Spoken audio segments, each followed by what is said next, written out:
1000 এদিকে শিখন না মোড়া আমরা তারা কি মোড়া না শিহ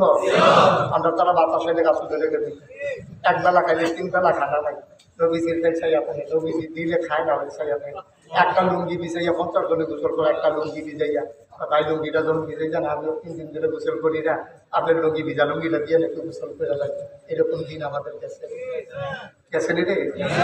এর ভিতরে দিয়ে নবীজি এই মক্কায় যে অত অত্যাচার এত নির্যাতন নবীজি তার বোধহয় থাকা হবে না আল্লাহ ফাইনালি ডিসিশন দিয়ে দিলেন নবী গো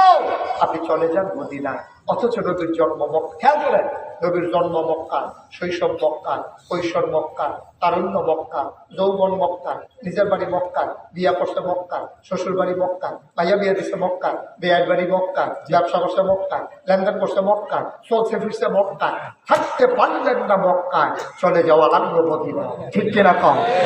অপরাধটা কি নবী সন্ত্রাসী ছিলেন নবীর ব্যবহার খারাপ ছিল কথার ভিতরে মজা নাই চেহারাও সুন্দর মানুষের সম্পদ লুণ্ঠন করছে তাহলে এরপরেও নবীজি কেন থাকতে পারলেন না মক্কা নবী কি 17 বছর আগে তার ক্ষমতা আছে ফুটফুট খেলা খেলছে গেছে হেলিকপ্টার দিয়া তাহলে নবীজি কেন যাওয়া লাগলো কারণটা কি আল্লাহ কোরআন সূরা বাকারায় আর সূরা বুরুজের ভিতরে 30 পারায় সুন্দর করে বলে দিয়েছেন নবী গো আপনি কেন যাওয়া লাগবে আপনি শুনে রাখেন وَمَا نَقَمُوا مِنْهُمْ إِلَّا أَنْ يُؤْمِنُوا بِاللَّهِ الْعَزِيزِ الْحَمِيدِ আপনার একটাই অপরাধ আপনি মহাপরাক্রমশালী এক আল্লাহর উপরে ঈমান এনেছেন ঠিক কিনা সেই অপরাধে নবী অপরাধী আমরাও তো সেই অপরাধী ঠিক কিনা কম 1000 বছর আগে 3.5 বছর নবীজি জেলখানায় ছিলেন 3.5 বছর নবী জেলখানায় ছিলেন নবী থাকতে পারলেন না মক্কায় চলে যাওয়া লাগলো মদিনায় মুসলমান নবী শান্তির লক্ষ্যে দিন প্রচারের লক্ষ্যে চলে গেলেন মদিনায় এলে আমরা তো একটা উদাহরণ পাইছি নবীও তো মক্কায় থাকতে পারছে না এ ভিডিও বাংলাদেশে থাকতে পারছে না ওই ইনকাম 100 কই ইনকাম 100 কি আমরা নাউজুবিল্লাহ যাবে না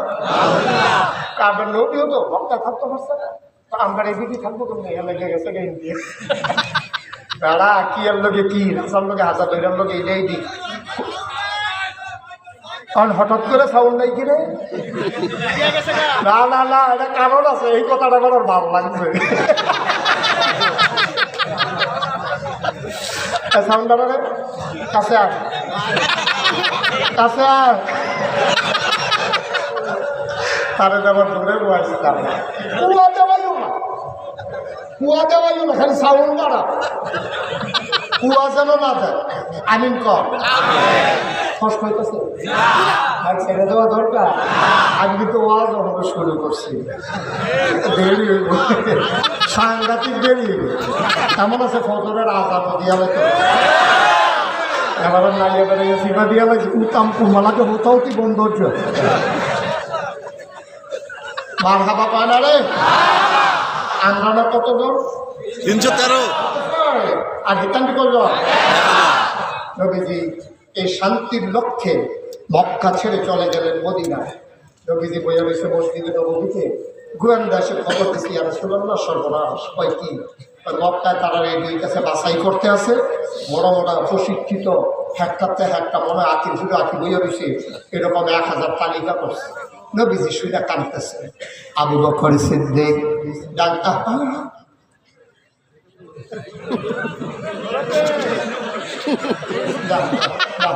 বয়স্ক ফলাফল দিলে দিলাম নল থেকে বয়স্ক মানে আপনি আপনি আপনার জায়গা যাবেন কিন্তু এই দিকে যাবেন না এই শুধাই আমরা তো মনে পুরানো মাফিল একটা ঘুরাম দিব মত আপনি জায়গা কম যে কম এটা চাইবেন না এটা গুগল ম্যাপ বুঝে না রে ম্যাপ বুঝে না হ্যাঁ আগের দিনের মানুষ তো হ্যাঁ হ্যাঁ মার হাবা বলো জোরে বলো মার হাবা যেই কথাটা কইতাম তোর কথা খেয়াল করে শুনতে হবে আমিন কম জোরে কম আর জোরে নবীজির কাছে গোয়েন্দা গিয়া কয় রাসূলুল্লাহ সর্বনাশ হয়ে গেছে কয় কি আমরা যে মক্কা ছেড়ে চলে আসলাম সুখ শান্তির জন্য, শৃঙ্খলার জন্য, মক্কার এই মানুষগুলো তারা আমাদের উপরে আক্রমণ করতে চায়। নবী এই কথা শোনার পরে মসজিদে নববীতে বসে বসে কাঁদতেছেন, গাল বেয়ে বেয়ে পানি পড়ে। হযরত আবু বকর সিদ্দিক, ইয়া রাসূলুল্লাহ, সব সময় শুধু আপনি কাঁদেন, আপনি আজকে কাঁদেন কেন? এখন তো আমরা ভালো জায়গায় চলে আসছি, এখন আর কান্নাকানির দরকার নাই। নবী কয়, আমি কি আর কম দুঃখে কান্দি? কাফেররা নাকি এক হয়ে গেছে, 1000 লোক নাকি আসতেছে ওরা, এখন আমরা কি করব? আবার আল্লাহর নবী যখন এই কথা বললেন, আবু বকর সিদ্দিক ডাক দেয়া কয়, নবী গো, ও নবী আপনি টেনশন করেন না, আর ছাড় দেওয়া হবে না, আসতে বলে। আবু বকর কি গরম না নরম রে? নরম না একটু আয়তা পারো এবার আর সারাসারি না, তিনটা কুমোরে তো বইয়ে নরম না গরম? একটু কমাও বাবা, এটা বুঝো না তুমি, একটা মোবাইল নিয়ে কোথাও তো তাদের বিপদ আছে, তবে একটা লোক মাহফিলটা গজব করে দিচ্ছে। সাউন্ড হচ্ছে না, চুচু। সবাই কনা আমি